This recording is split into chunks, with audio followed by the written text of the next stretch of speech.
come once again to discuss things.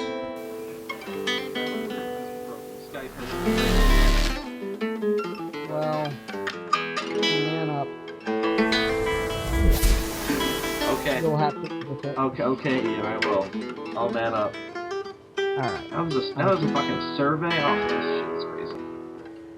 Oh, poor Bill. Poor Bill. Oh, the white man's burden.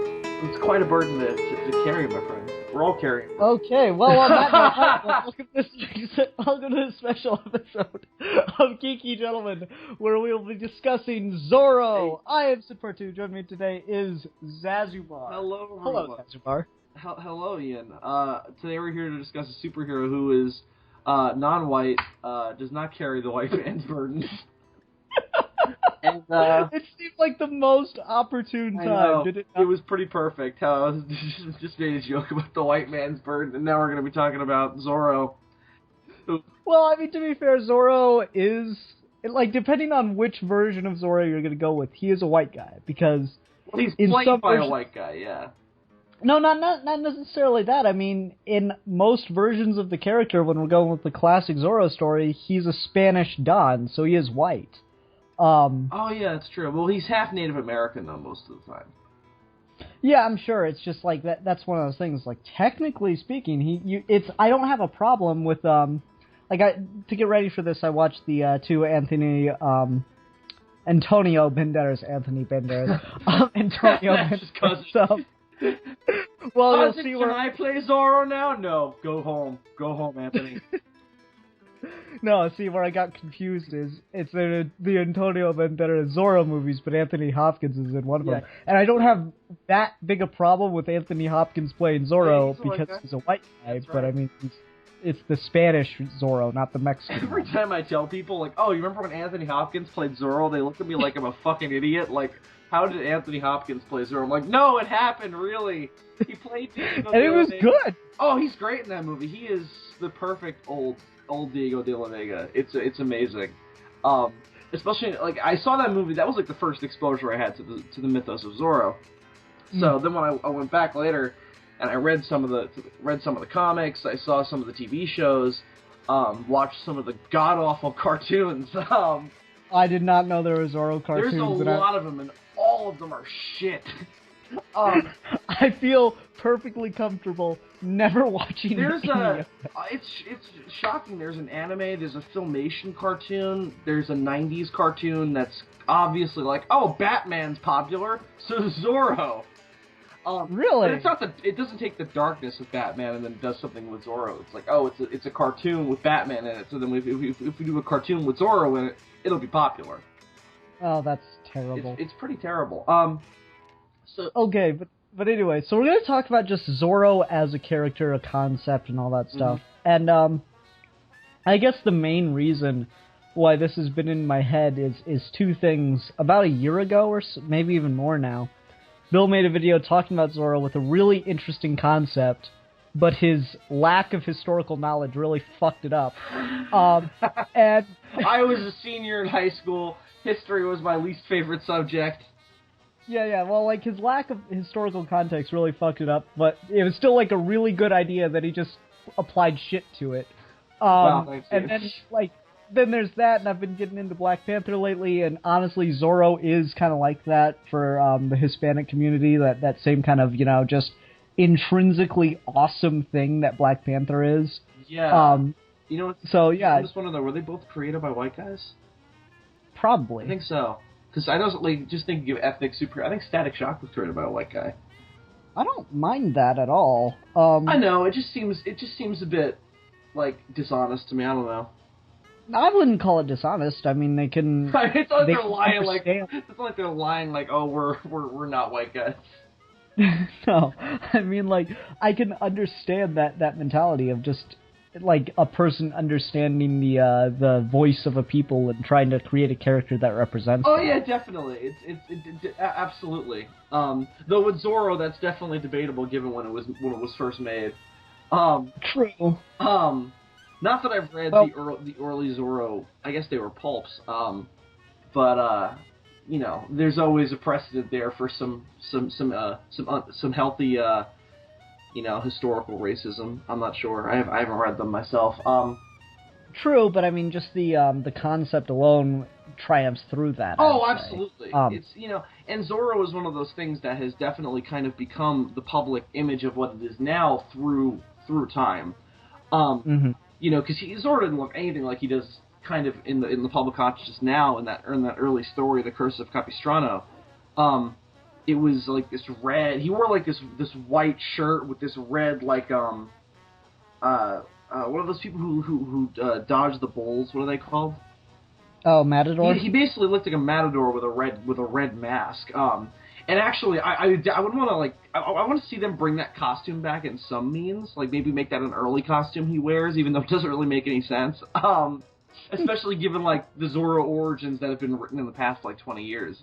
It would be kind of dumb. I don't know what his origins have been in the past 20 years, but okay. Well, there's a novel written by Isabel Allende that I actually haven't read yet. It's on my short list of things I want to read. That was then adapted by Matt Wagner into a graphic novel for because Dynamite I think still does Zorro as comics. Yeah. And for their origin, for their version of Zorro, they just decided to kind of buy the rights to that book and do an adaptation of it. I'm not sure how close it is. Again, I haven't read the book myself, but on the cover it says Isabel Allende over Matt Wagner's name, so obviously it's at least borrowing some things from it. Mainly, especially in the storytelling. The one thing I know about it is that it's told from the perspective of somebody else, not from Zorro. But he's pretty much just the son of a Don, as he is in all versions, and a Native American woman. That's usually not emphasized in most versions, but as far as I can tell, it's in most things that he's the son of a Spaniard and a Native American. Gotcha. And the tragedy of his past, again, it always varies, but in the version that kind of I like the most, his home is raided by pirates, and they rape his mother and Bernardo's mother, and that's why in that version Bernardo goes mute, is because he takes an oath of silence after he sees that. And then after that, Diego kind of gets fed up with the state of California. Everybody's corrupt and they're torturing people for no other reason than, hey, wouldn't it be cool to torture somebody? And at one point he has a very kind of short sword fight with a comandante, which is pretty much trying to think of an analog for that in kind of a modern day police kind of state, but it's kind of hard to say because their government was pretty different. Yeah, I gotcha. But basically like a policeman kind of, a public official, and after that his dad sends him to Spain to learn proper swordplay. So that's where he learns all his skills as Zorro. And okay. And then it kind of goes from there. There's a bunch of other details that kind of lead him to becoming Zorro itself. One of the cooler ideas, though, in terms of the name, is that Zorro means fox in Spanish. Yep. And it's kind of fun how they connect both aspects of his heritage in that way, because he gets the name Zorro from the Spanish language, but the actual meaning of the word, the fox, comes from his Native American heritage. Because he goes on this vision quest when he's a boy, where you basically discover, as far as I can remember, it's been a while since I've read the book, the kind of animal that represents your soul, and of course his is a fox. So I always like that about the character, as well as that his namesake comes from both aspects of his heritage that then lead him to become a hero.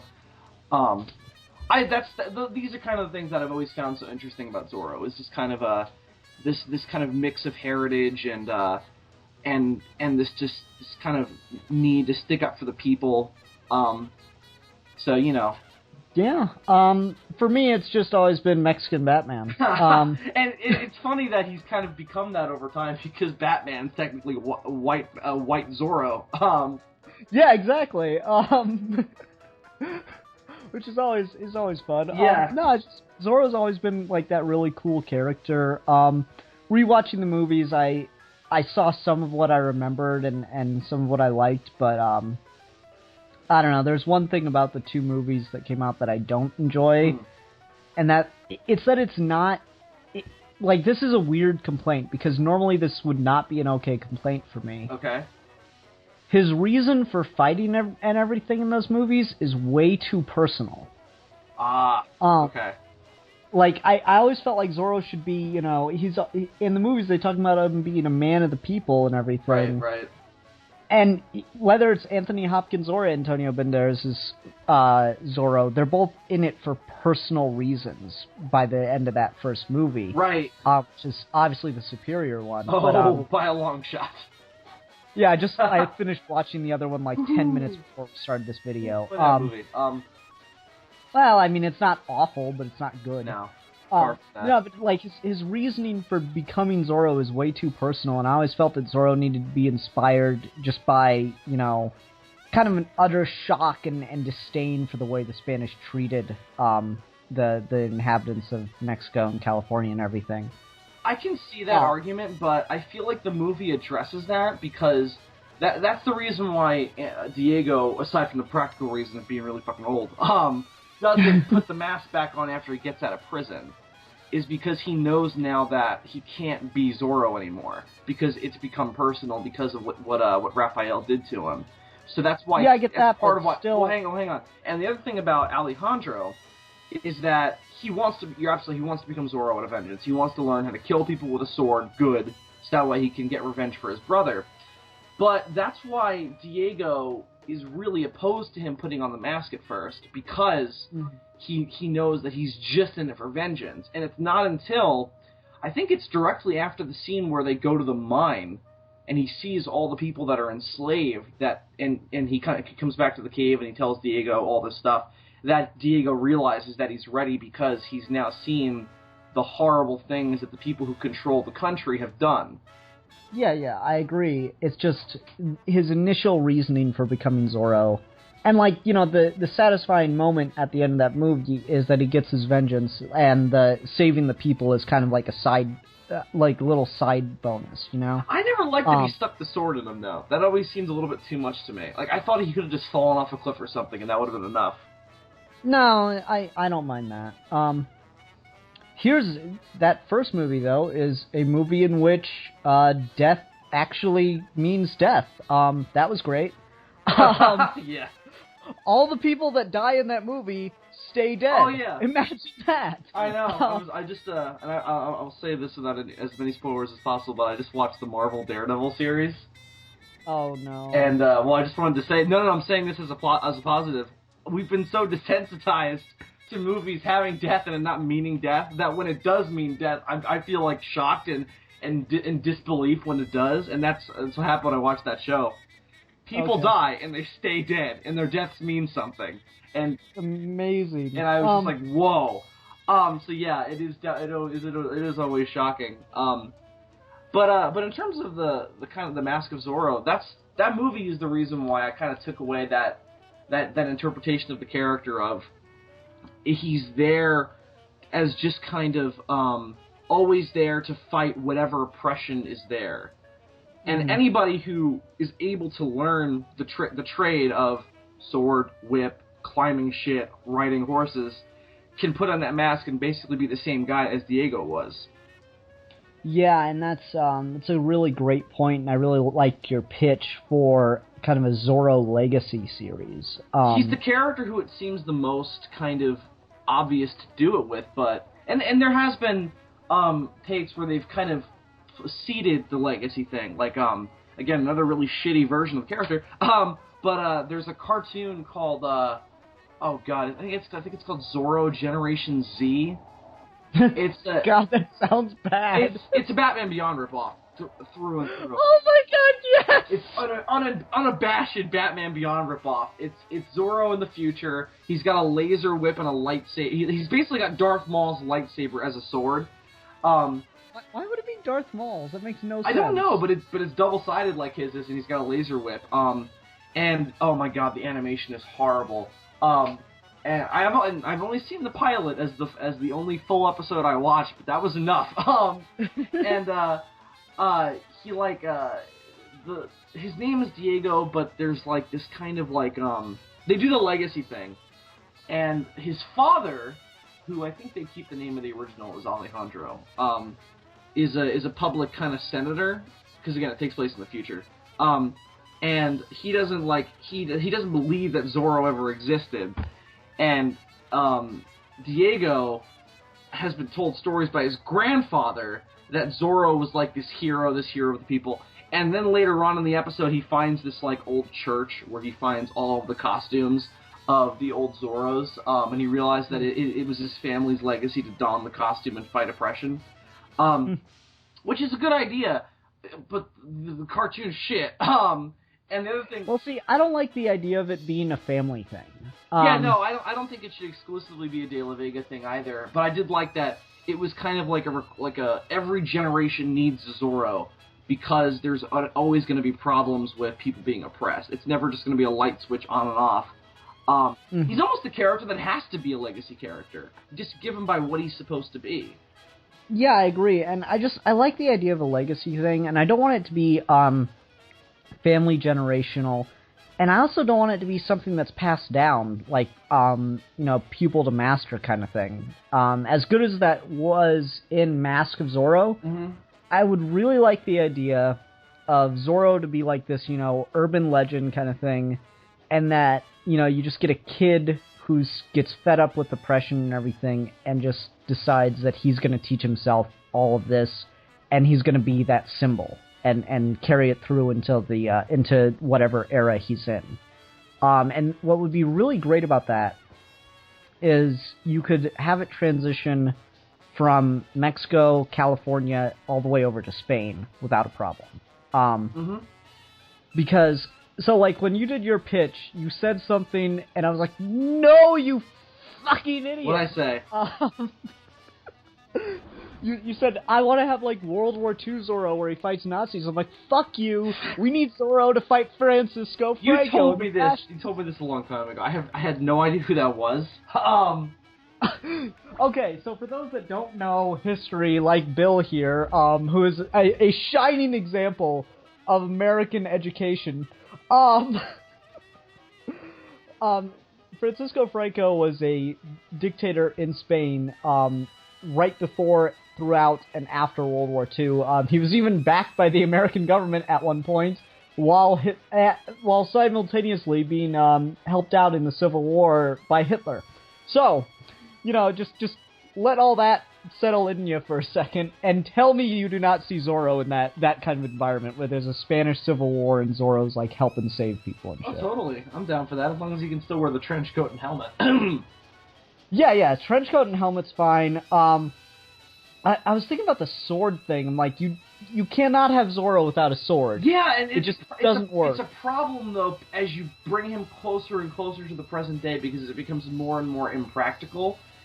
Even if you're going to have him kill people, which is always a thing that it depends on the version of whether or not he does. I don't know. And the other thing is, I don't want Zorro, like, it's fine in anime or when you got, like, samurai or whatever. There is an anime Zorro, by the way. Okay. No, it's fine when you got, like, samurai or whatever slicing bullets or in anime or, karate pictures, but I don't want Zorro to do that. He's not a superpowered fucking, Yeah, I mean, and, like, most of the time, the people that slice the bullets in half aren't either. They're just supposed to be that skilled, and it's been physically proven that a samurai sword can slice a bullet in half. It has to be the perfect situation, but it can happen. But no, regardless, I still don't want that. Yeah. That's too much for Zorro. And he's used guns before in other things anyway. Like, in the Guy Williams TV show, he uses a gun several times to just shoot people. Just bang. Just bang! He can't, because he's riding his horse, and there's like a shootout between him and like a caravan. So there's a precedent for Zorro using guns. So I say if he's gonna fight in World War II, he better have a fucking gun. Otherwise, he's gonna be dead pretty fucking quickly. Yeah. At the same time, you cannot give up the sword. So the sword has to be like a character thing, or like if we're going with what I was talking about, where it's someone deciding to be the symbol, they need to think of the sword as just as important a part as the rest of it. Yeah, and especially as the costume is going to be so different, especially with the World War II thing, him wearing a trench coat and helmet, you got to give him something aside from just the mask that his enemies are going to see and go, oh shit, that's Zorro. So yeah, you need the sword for that. So I don't think there's a problem with him carrying it on him. It's just a problem of that's all he's got. That in a way. Yeah, and like I don't have a problem with him using guns, but he needs to be using the sword consistently. Like we can't just have one sword fight per movie or episode or whatever. Right. Exactly.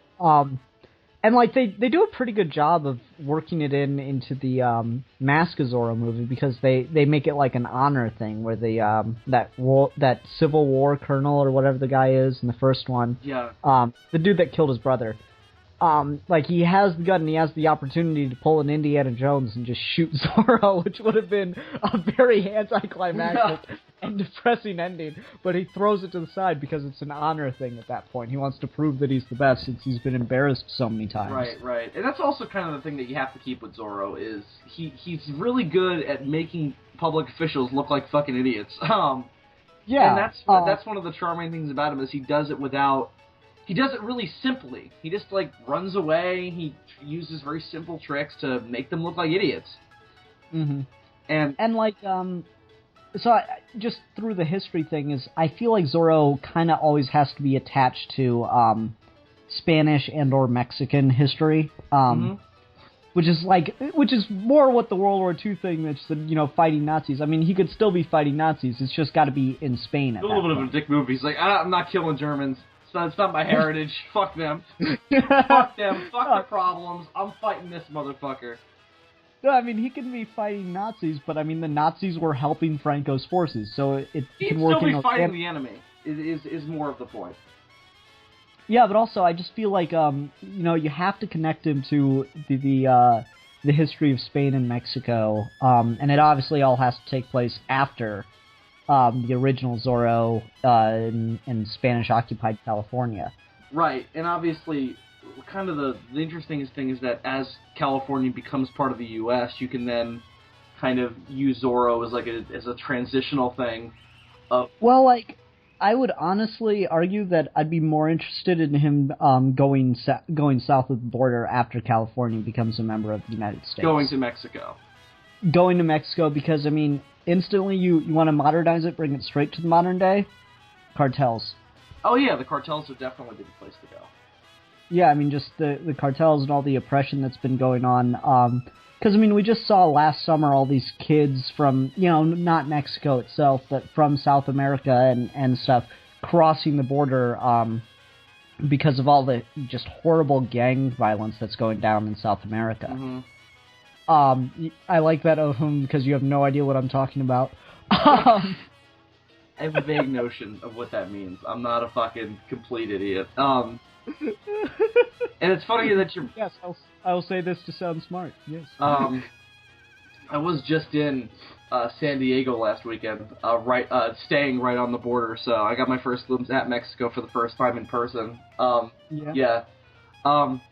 It's just more buildings. That was a bit shocking. It was like, I don't know what I was expecting, and I've been on borders of other countries before, so Canada and everything.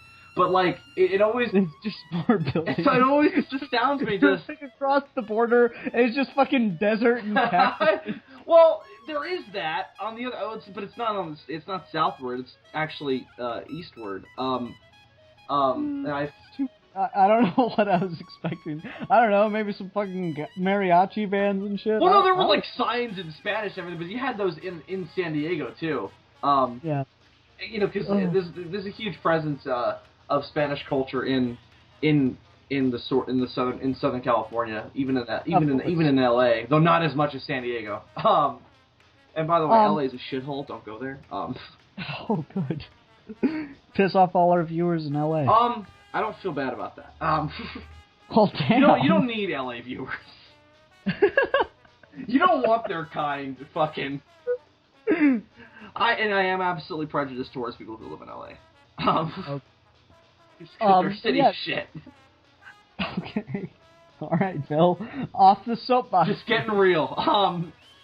No, Ian, fuck you. We need Zorro in LA still, because Jesus Christ. Holy shit. LA still needs Zorro, because my god. Okay then. No, but the whole thing about Zorro just fighting oppression, and I do feel like it has to stay within Mexican and Spanish culture, And I feel like the way you justify that is it's just not believed in, Western or American culture. They have no reason to. Well, again, depending on how far into the future he's actually kind of maintained himself, in terms of how many Zorros there have been. But yeah, I like the idea of it always kind of being an urban legend. You never want him to be a public figure like Superman, who's kind of going on news broadcasts and going, so this is what's going on. You never want that. Yeah, just like, same thing with Batman. He always works better as an urban legend than when he's just walking around and doing press conferences with the Justice League. Batman is not the kind of guy who should be doing press conferences. Yeah, like, that was the weirdest thing to see in Justice League War and in Young Justice. Just Batman out in the middle of the day and press are taking pictures of him. That's really weird to me. It's not good. I guess he can still function as the normal character, but it just seems really kind of not right for Batman to be at a press conference.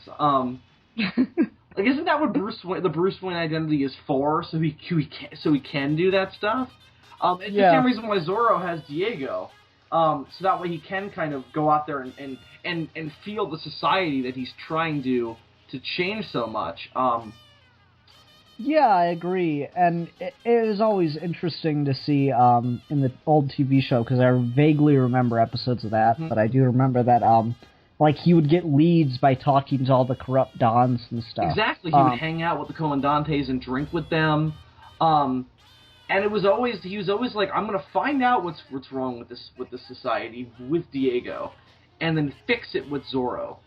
Mm-hmm. And that was kind of how he operated those two identities. And the other thing is that it's a very Clark Kent Superman type of thing. Like, the overall moniker of Zorro, the kind of flavor of the character, very, very Batman. But the actual dual identity aspect is very, very Superman, in that he very clearly defines the difference between Diego and Zorro. Diego is this foppish kind of typical Don, where he's just like, oh yes, would you please get that drink away from me? It's not quite nice. All that kind of stuff like that. He wears colorful suits and everything. And he does that so that way nobody would ever, even if he told everybody, hey guys, I'm Zorro, they would laugh at him. That's what he wants. Because yeah, and I mean, we've had that in some versions of Bruce Wayne and Batman, but I will agree, it's most clearly defined with Clark Kent. Well, and even not so much anymore. Clark Kent's, more of the kind of aggressive reporter now, which I actually prefer. But with Diego, what you need to really emphasize is not so much the kind of foppish idiot thing. That can get very, very cartoony and make him a little bit unsympathetic. What you need to do more so, or even if you're going to keep that, there's an amazing scene in both the original TV show and in the comics where he puts on that exact persona in front of his father, and his father is absolutely ashamed with him. Because his father, when he gets back from Spain, is like, oh god, you're here, good, you learned all that swordplay, we could fight the government together. And he just goes, I'm not fucking fighting the government, what are you, crazy? Yeah, I was just watching the first color TV show that Disney did with Zorro back in the day. Yeah, that's in that. Yep. Yeah, and he's like, "Oh, we must fight this oppression." He goes, "Yes, we must. I'll write a letter right now." Yeah, exactly. And it's like, and then he comes back in the room with his manservant guy, and he goes, "I just had to make my father believe I was a spineless coward." I was like, well, it wasn't the best written dialogue-wise. They do it better in the comics. I believe so. Or he just basically goes, I am so ashamed of myself for what I just had to do, but he realizes it's for the good of the people. So if you're going to do the foppish idiot, like, at least put that scene in there, because otherwise I'm just like, alright, this is too much. Yeah. It's kind of like, there's that scene in Rises where what's his name? Fucking Joseph Gordon-Levitt is like, oh, I knew that you were Batman because of the fake smile you were putting on, because of how he was almost playing up the persona too much. And I'm like, well, you can't do that with Zorro, though, because you gotta kind of keep it where it's like, otherwise, like, it can't be overplayed, because otherwise people will go, oh, he's obviously got something to hide. Let's go check out that cave under his house. And see what's in there. How many mansions are built on top of caves? That does not seem structurally sound, Bill. Zorro did it first. Oh, well, in most versions, it's not right under the house. No, I'm just saying, just in general, that does not seem like good building practice. Well, I don't know much about caves. I'll say this. I don't know how they function. You don't, Phil? What the fuck are you going to school for? I don't know how they work geologically or architecturally, but you gotta imagine that it's like, hey, this is a giant cave over here. Let's not build the house here. No, totally do that. It'll be super fantastic, awesome. We can build a secret passageway. We can play cards down there. You can jerk off down there. It's like, wait a minute, we'll do what? Maybe it was just me. What else are you gonna have a cave under your house for?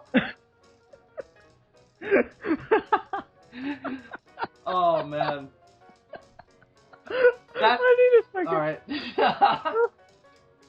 Okay, I'm good. One thing just to mention real quick before it leaves my head, one thing I really did like about the Banderas movies is they totally have that, like, James Bond thing at the beginning with Zorro. That was cool. Yeah, and then they ruined it by having that stupid Jaguar sound. I hate that.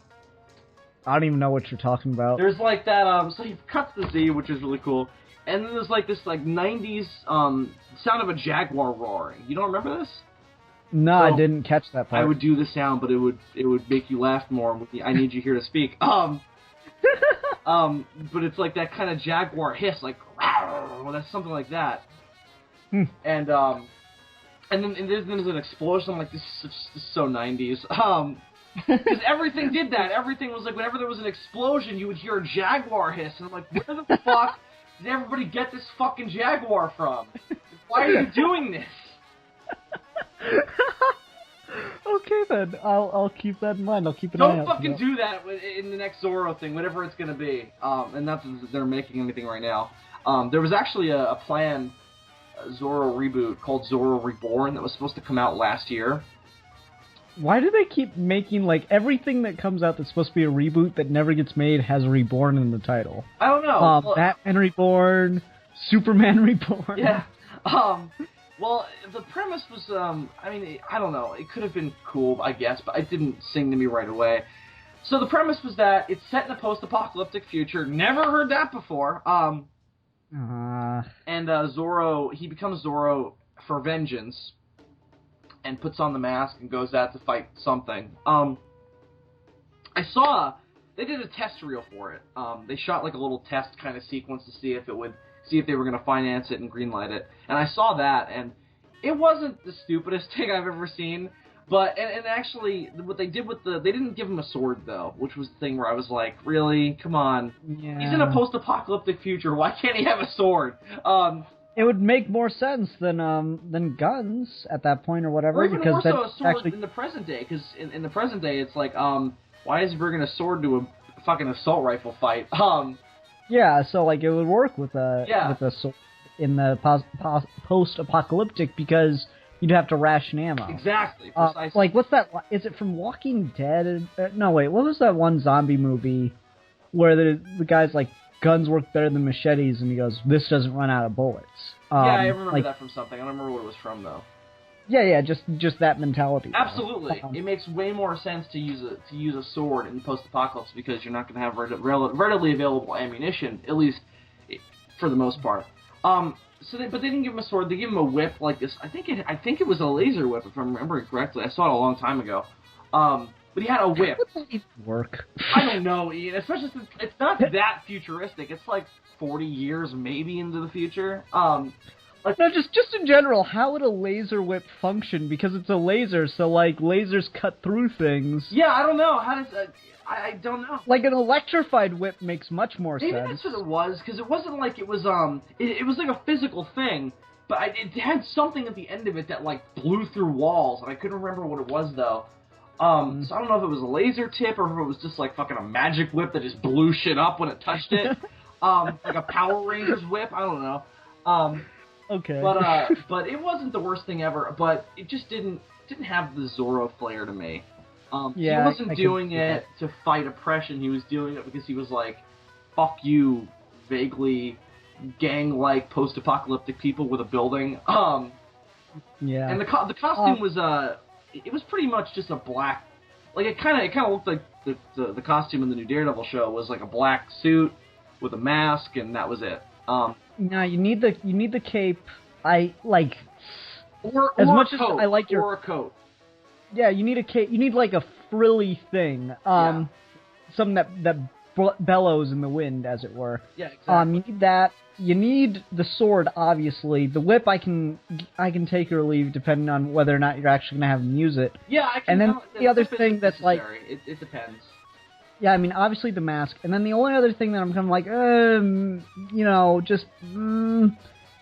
is the hat. Yeah, the Like you were talking about the helmet, and the hat like comes on and off depending on the scene most of the time. I get that, but at the same time, there's something just iconic about the hat. Yeah. It's like Batman's If ears. he's not fighting in a war like our Spanish World War II Zorro is, he needs the hat. And it's practical because there's a whole reason why he's got that like strap on it. There's like this string that goes down, so people are like, oh, if he's wearing it, wouldn't it fly off when he's fighting? It's like, no, that's what that string is for. So if it does come off, it stays attached to his neck. Yeah. So, and that's also for when he's riding horses, so the hat doesn't fly off. Yeah, that, and it's just, I mean, you could make the hat, you could Nolanize the hat, make, not to get too Mortal Kombat-y, but you could make it, like, have a blade around them. Did they do that in the second Antonio Banderas one, like, where he threw it? No, he just throws it really hard and hits the guy off the horse for some reason. Well, his has like a metal brim on it, so I guess that makes sense. Yeah, just make it something that he can use as a weapon, all Wonder Woman style or something. That's true. That's true. I don't know. It's also just like the difference between the Nolan Batman and Zorro is that practicality does not always mean what the costume looks like in terms of Zorro, because Zorro is almost defined by being an aesthetically designed character. Like, he's a symbol. He's trying to show people you don't need to bow down to these assholes and put on, he puts on a mask and becomes that character in order to show them that in an exaggerated way. So the aesthetic is almost part of the practicality in a sense. Yeah, I agree. I'm just saying, if you gotta justify it, then there's an easy way to do it. And just speaking on the whole symbolic and just the power of the image thing, the second movie that Banderas is in is not great. It's not very good. It's got moments, though, and one of those great moments is when the horse fucking jumps on the train and, like, it does the kick in the air and slows down. He's, like, he's doing the classic Zorro pose. That's fucking awesome. Yeah, that was cool. Like, it's just shit like that where I'm like, yes, okay, perfect. Yeah. Do more of that, less with the kid. We're good. Oh, God, that movie, most of it's pretty shit, in my opinion. I hated that movie when I first watched it. I didn't know it existed until last night. Really? Okay, I knew it existed. No, I never knew that they made a sequel to Mask of Zorro. They didn't need to. No, they needed to. They just needed to do it better. They also needed to do it. If they're gonna do it about the kid. I don't know. Make it. You didn't need like a. I don't know. I guess they were like, well, we did the origin. Now we're gonna do just the normal Zorro adventure, and it's like, well, it was pretty fucking boring. Well, no, I mean, it's like if you can do the normal Zorro adventure, then you know what? Have it be more about Zorro than about marital problems. Yeah, that's the thing. It's like half of the movie is about a stupid divorce situation that isn't even a real divorce situation by the end. It was all a stupid cover-up. Right. Oh, fuck you. Fuck you, Legend of Zorro. Fuck you. Yeah, I like the first one more, obviously. Oh, God, yeah. But back to the symbolic thing. Yeah, Zorro has to be that whole symbol thing, and that's something that, made the Nolan Batman movies just fucking epic as shit, is a man trying to become a metaphor, and that's always fascinating to me. Mm-hmm. So you could totally do that with Zorro, and just, oh my God, there's so many things in Spanish and Mexican history that I just think would be fantastic. And it pisses me off because how much time do you think, like, people spend on... You're more out of high school than I am. In your public school education, how much time in history class did you spend talking about anything related to Mexico or Spain? Oh, God, like a couple days at the most. I mean, it was all relative to American history. Yeah, and, like, so there are just so many events. Like, it's kind of in the background of Mask of Zorro, which I didn't remember because it's so far in the background. Yeah. They mention it literally once. The Mexican-American War would be, like, perfect ground absolutely. For Zorro. Yeah, I completely agree, yeah. Is the conflict between Santa Anna and America. Yeah, there's that, and like that's one of the other things I did not like about Legend is just like, oh, it's yay America. I'm like, no, Nah, no. nah. If you're gonna do Zorro, every angle of the oppression has to be addressed. Otherwise, Yeah, like it they becomes glazed stupid. over that. Yeah, they totally glazed over the whole, stealing California from Mexico thing. Yeah, they need to address that. And also, you need, if you're gonna have Zorro be on their side, you need to make it super morally ambiguous. Where it's like if he's gonna pick their side, he has to pick a side. And he needs to pay for that because everybody else is gonna be like, "Hey, fuck you! You helped those assholes take our fucking part of our country." Yeah. And you need to have him kind of be like, "Well, it was for the good of the people," which is debatable. Yeah, and like I don't know, just Mexican-American War. Like I said earlier, Francisco Franco's perfect for it. There was when Napoleon III came into Mexico and tried to take it over as part of the new French Empire. That's great territory for When did that happen? During the American Civil War. Okay, all right, so that'd be like the second Zorro. Yeah, that'd be like second or third Zorro thing. There's just all kinds of stuff.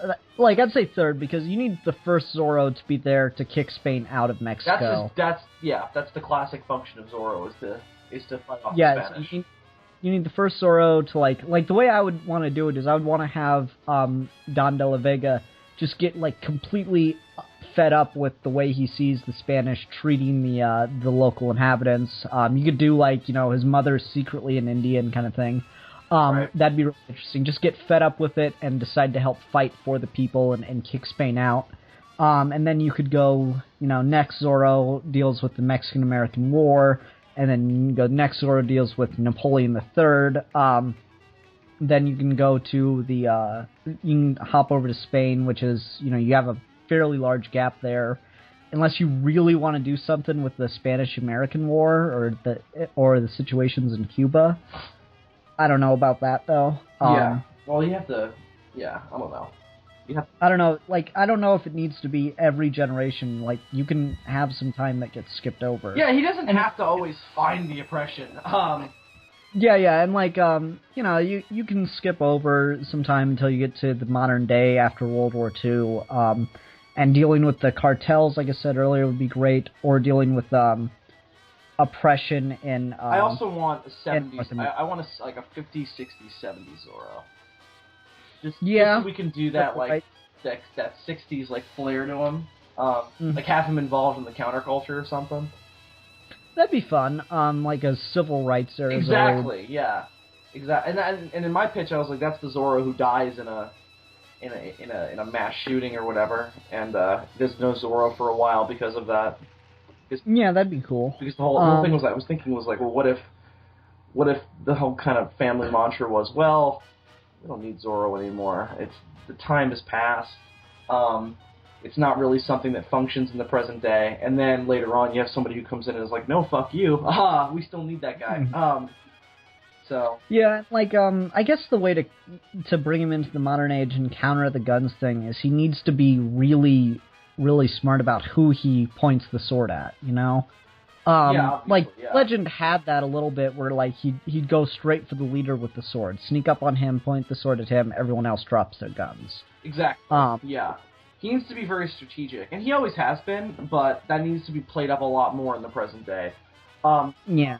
I'm also, as much as you gotta keep Zorro as analog as possible, because that's part of the charm, is that he's not using anything that extravagant to fight his battle.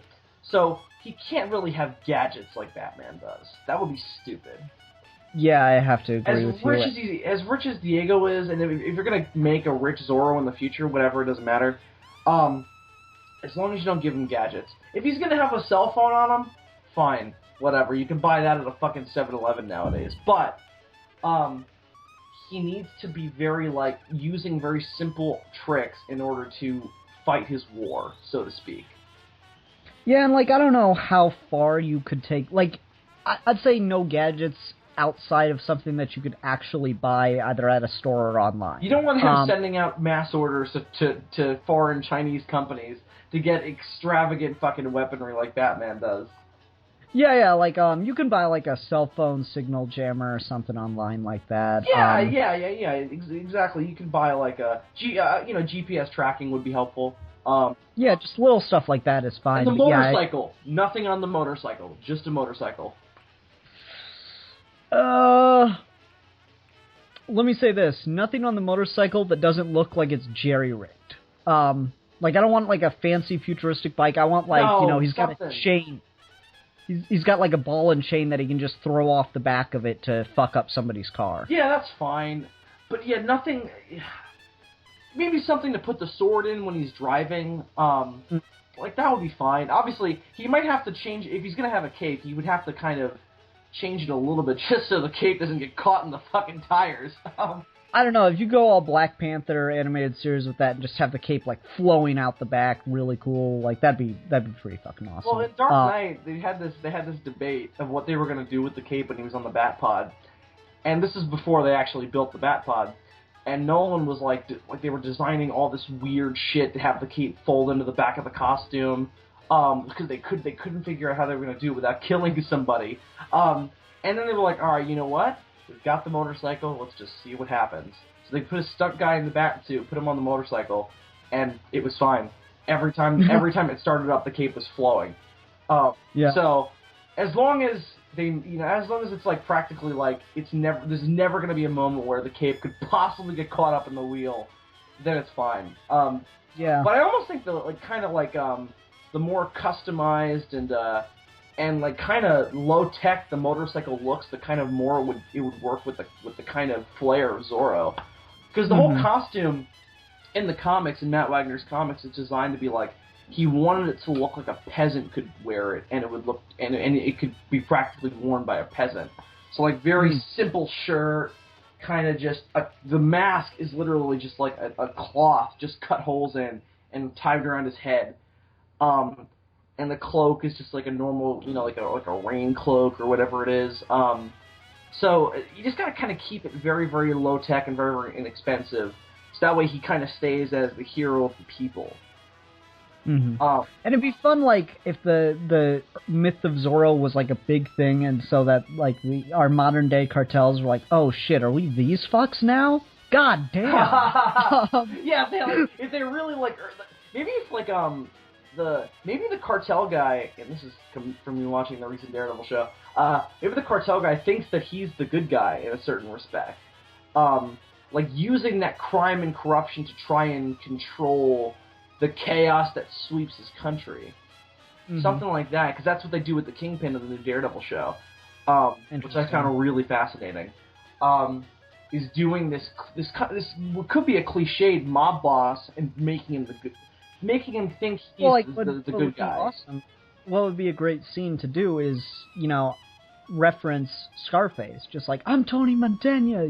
Like, what the fuck are you doing messing with me? Look at the cops. They don't give a damn about any of us. Right. Like, try to pose to him like, I'm not the bad guy here. And he's like, no, you really are. No. Listen.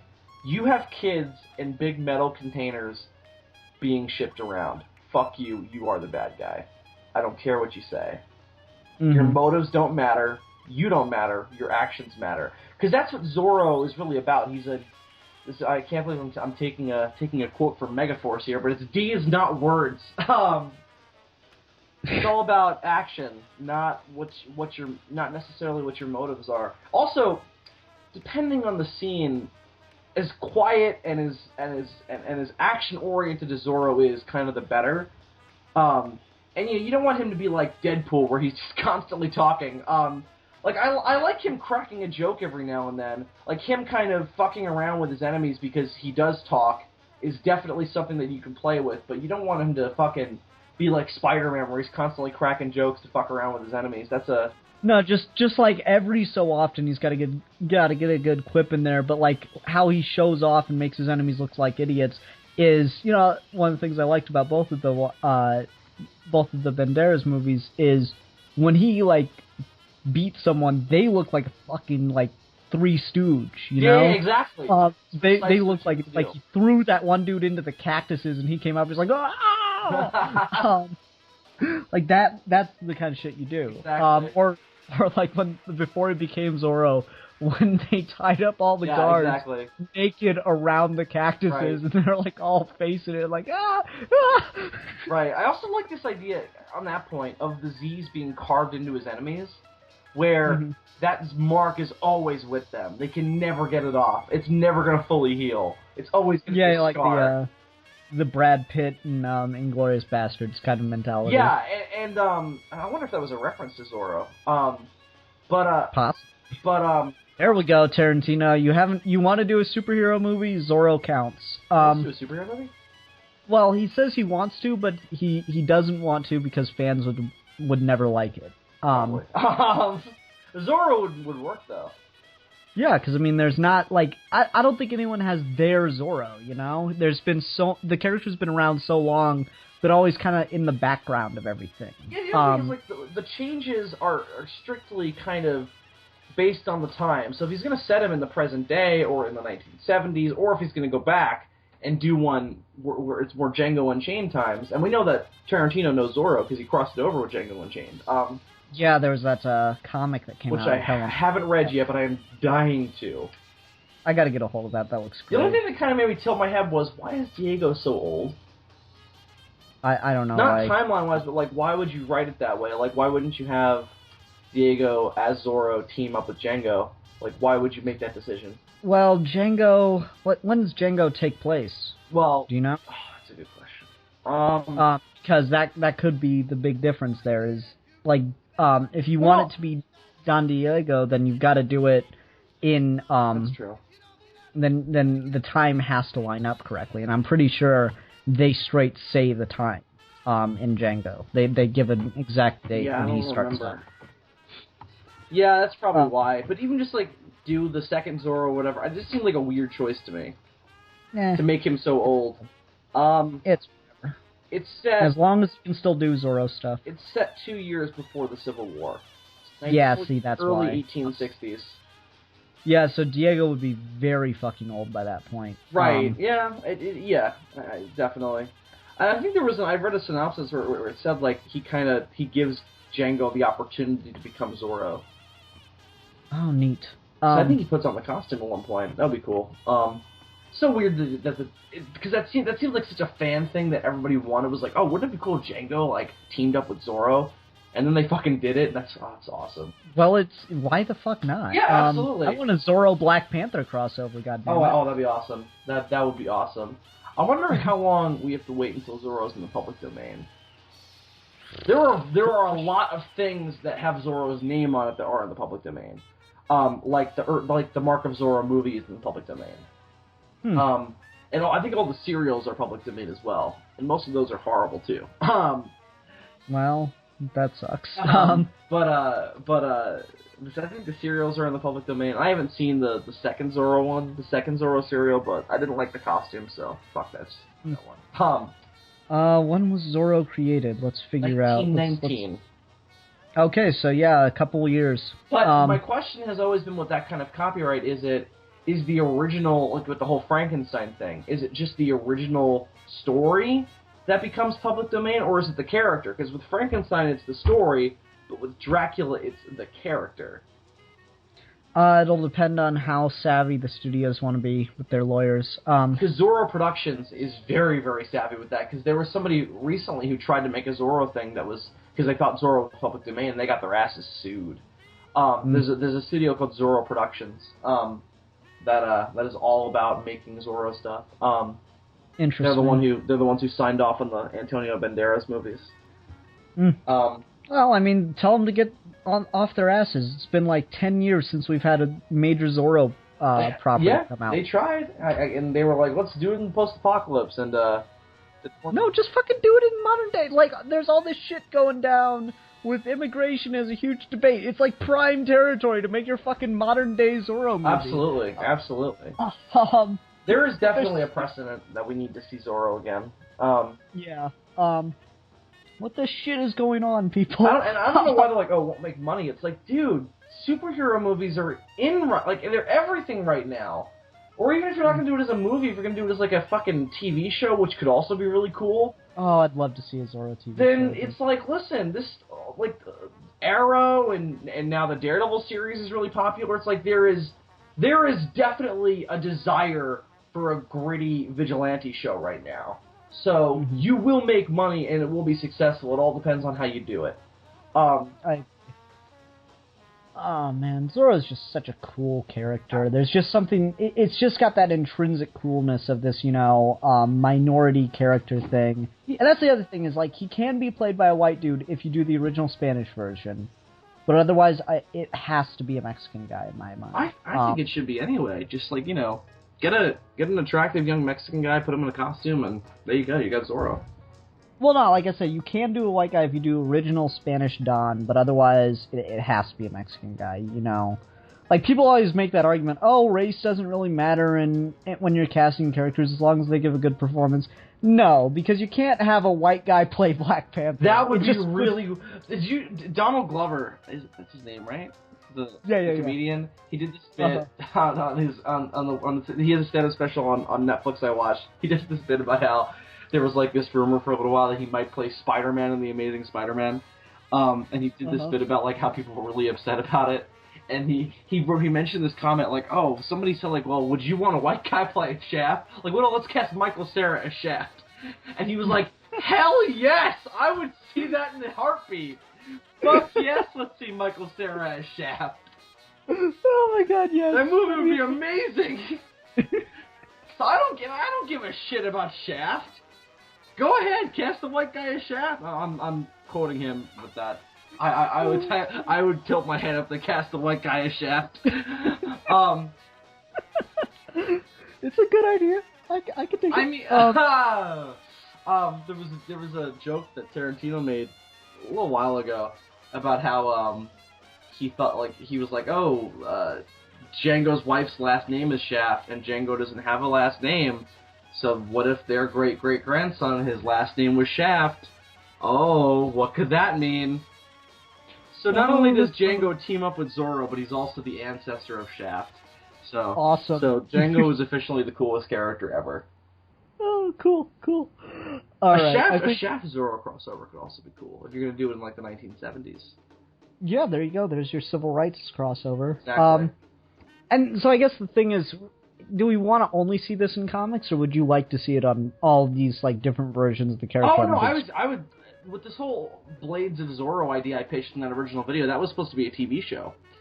Okay. It was like an anthology series. It was like, or you know what? Now that I've seen the Daredevil, I know I keep bringing this up, but now that I've seen that Daredevil show, let's put it on Netflix. So that we don't worry about time, because it's like all those episodes are in the range of 50 to 58 minutes. They don't. It's like whatever time it is, doesn't matter. We don't need commercial breaks. So as long as it doesn't go over an hour. So put it there, so that way it's like if you're going to do an anthology thing, you can tell as much story as you want. Nice. And break and do a season per Zorro. Do like a three episode season all about the Zorro that fights in World War II. Do a 3-episode season about the Zorro and the Civil Rights Movement, and then you can do. Since I think you'd have the most stuff to work with in terms of the modern day. Do a whole season. Do like a 12-episode season about the modern day Zorro. Yeah, there's a lot of potential with this character in terms of doing that kind of legacy spin to it. And I don't know. We'll see if somebody takes advantage of it. I'd like to be the one who does. But it doesn't look like that'll happen anytime soon. Well, Phil, when you get rich and famous, come hire me on so that you don't have to history research by yourself. Oh, no, just so I don't have to do it. That way I'll be like, Ian, does this make sense? You're like, no, it doesn't. I'm like, damn it. Why can't Nazis fight Zorro in 1860? Well, Bill, there are a number of reasons. Where to start? Why can't Zorro fight the Romans? Actually, since Rome did conquer what one day would become Spain, you could make an argument for that. Like a fucking ancient, like caveman Zorro. No, I mean, it wouldn't be caveman. I know, I'm just making a joke basing on that the Batman story where he goes around time and shit. Yeah. Fucking caveman Zorro. What's he fighting? What's the oppression he's fighting? The mammoth! Dinosaur plays. Dinosaurs were in caveman times! Historical genius. I'm making a joke, Phil. The dinosaur I take my oppressors. dinosaurs very seriously. See, it's so weird because you're such a fan of like paleontology and shit, but you don't like history. Like, Nah, that's where science and history meet. That's human fucking politics. Those are fucking stupid. Okay. Pointless and stupid. What about dinosaur politics? They bro? didn't have politics. They had pure instinct. That's all they needed. No, the raptors totally held like political debates about the moral superiority of their kind. You know what their debates were? Hey, should we eat this guy today? Nah, we're not hungry today. Let's just go sleep. Let's just go fucking make more eggs. No, they had high order political. I wish that like me and I could go to Isla Sorna and like pretend the Raptors got to a point where they could speak, and he has like this perception of them having like all this cultural and high art, and we go there. And we're just like, hey, Raptors, what's going on? They're like, yo, dog, what's up? And they're like, this really long... We're just watching Family Guy. Like, and I'm like, really okay. simplistic kind of like, yo, they all smoke weed. They're all like, hey, man, what's up? Like, I get along with them great. Ian's like, I'm so disappointed. Yeah, pretty much. No, I want someone to just go all out and make Raptors like super intelligent, like proper gentlemen, because it'd be hilarious. Well, you got them being trained like dogs in Jurassic World, so... We're getting close. We're getting close. Next time they'll be standing on. I'm trying to think of a dog analog. Next time on Jurassic Park, they will be fucking riding skateboards on YouTube. Okay, I think we've about hit the end of the Zorro side of the discussion. Zorro in Jurassic Park. Raptor Zorro. Oh yes. Oh god, yes, Raptor Zorro. Someone make it happen. You know what? That just gave me a thought, though. And this might sound stupid, but it could also be awesome. Set it in the far, far future, like Space Age Zorro, and have an alien Zorro.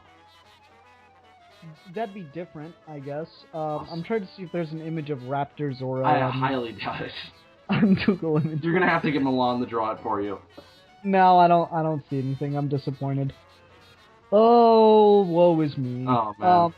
What does our society come to? We're not drawing raptors in Zorro costumes. Exactly. Okay, anyway. Everyone, thank you for listening. This was fun. Absolutely. We'll get Bill back for something else. Eventually, I'll just have him pick a topic so we can keep making vids together. I had a good time, man. Thanks for having me. I never got the chance to talk about Zorro. Nobody else I know gives a shit about Zorro. Zorro's a fucking badass, He's awesome. man. I don't understand. It's like everybody knows a Batman fan. Why don't you fucking get into Zorro? Yeah. There's good shit out there. Read the comics. Oh, let me just say this: if you are listening and this has interested you in Zorro, and you're looking for some stuff to watch that's good, go watch the movies. Obviously, just the first one. Just watch the Antonio Banderas Mask of Zorro movie. One of my favorite movies of all time. I love it to death. Martin Campbell directing. Obviously, you can go wrong. Because he directed the second one. And he also directed Green Lantern. But I know, Ian, you love that. So, awkward. But you can also watch the old Guy Williams TV show. Again, it's dated, but it's fun. They're all very short episodes, so you can't really say it's like, oh, you're bored. Because you're always entertained. It's just, obviously the writing isn't the greatest thing ever.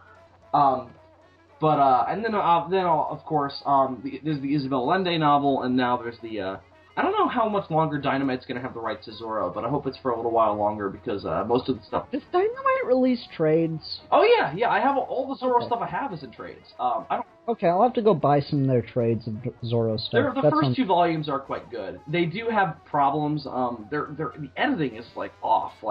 There's a lot of spelling errors and weird grammatical errors, but it's still good. So you could definitely go check that out. And they've also done their crossovers have been cool. They did a Zorro Lone Ranger crossover.